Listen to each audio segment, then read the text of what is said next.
You're welcome to Jannah TV. Today, uh, we are going to react to a very viral video that an interview by George Galloway and a retired U.S. military, Colonel Douglas, to say about the U.S. attack on Iran. Sorry. Army Colonel, author, and defence and foreign policy consultant, Colonel Douglas MacGregor. Colonel, if they'd consulted you before last night, what would your advice have been to them? Well, it wouldn't have been a strike, and we would not now be at war with Iran. And I think the most important. He's saying that when they had consulted him, US will not have been in a war with Iran. That is, it means that not all Americans support this US attack on Iran nuclear facility. For your audience to understand is something that most Americans don't understand, George. The United States is now at war with Iran as Israel's critical and ultimately only real ally. It's very important to understand that because this is something that Israel, its lobby, and ultimately its agents in the United States have tried to bring on for 30 years. They've now achieved it, which explains why Mr. Netanyahu last night was almost giddy in his response.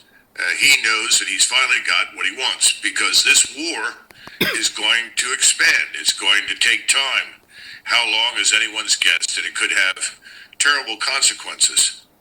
So I think there was a failure at the policy making level to understand what they were doing. And if you listen to Trump, this is not a man who wants the war. And so, yes, you could see that from Trump's statement, he is not, he doesn't want the war. He doesn't want to go to war with Iran. But you could see that it was outside pressure because the Israelis, they are lobbying, they are pressing, they are giving pressure to the American, president to, involve himself in this war. But instead of a strike going in, even though this had been rehearsed for innumerable times over many years, even though they'd rehearsed it and practiced it, what they ultimately did was harm nothing and accomplish nothing. They hit the equivalent of empty buildings, empty targets. And then after doing so, he announced that he was now ready for peace, which is the ultimate expression of self-delusion. He now has a full-blown war on his hands. But until... you see, now that the Americans have attacked Iran nuclear facility, what the US is saying that now they want peace. They should, try and sit at the table to negotiate. Oh, hypocrites. which is the ultimate expression of self-delusion. He now has a full-blown war on his hands. But until the Americans are hurt,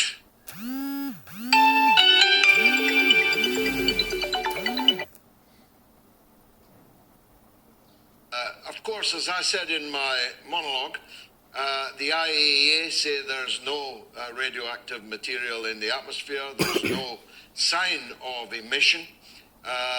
And so either there was no material there in the first place, or it did not succeed in getting anywhere near it. And the Israelis are beginning to say that now. Channel 13 this evening said that you cannot destroy Iran's nuclear program by bombs. In which case, why go to war with them? well, I tend to agree with you, but there are two things that are now very clear. Number one is that Iran is going to double down on its war with Israel. In fact, within the next 2 weeks, I'd be surprised if Israel is not entirely destroyed. Secondly, Iran is receiving and will continue to receive enormous amounts of aid and support, particularly from Russia and China. Three, the Iranians have now collectively decided to close the Straits of Hormuz. There are 50 oil tankers sitting in the Gulf, packed or filled with oil, ready to transport through the Straits of Hormuz. They're not going to move. They're going to sit there. They are now hostage to the closed straits. What are we in the United States going to do about that? Well, frankly, we don't draw on the oil from the Gulf for the most part. It's not going to make much difference to us, at least in the short run. But this is going to have a terrible impact on the rest of the world. There has been no thinking, once again, about the long-term strategic consequences. There was no thinking about, is this the right way to achieve the aim? Because if you're an Iranian right now, you're going to do everything in your power to build a nuclear weapon. In fact, I would argue that there will be countries all over the world that will now build nuclear weapons because they don't want to be visited by the United States Armed Forces in the middle of the night. We are the threat. We are the rogue state supporting the other rogue state. We are the threats. We, the US. The US is a threat. How could you be in your own country trying to dictate for others in their own sovereign nation? These are the things that always bring conflict. Then finally, no mention is being made in this country in any way, shape, or form of what's happening in Gaza.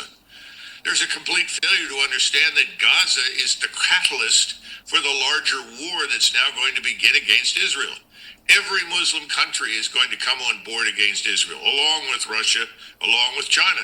I'd be surprised if Mr. Putin doesn't make it very clear to Mr. Netanyahu that if he contemplates using a nuclear weapon, he needs to understand something. If you do this, if you use a nuclear weapon against Iran or anyone in the Middle East, we will use a nuclear weapon against you. I'd be very surprised if he has not already said that. We don't understand what we've walked into because we're not informed. We still think this is 19. Yes, we were not ready. We don't know what we have involved ourselves in. That America doesn't know what they have involved themselves in. They think that Iran is a joke.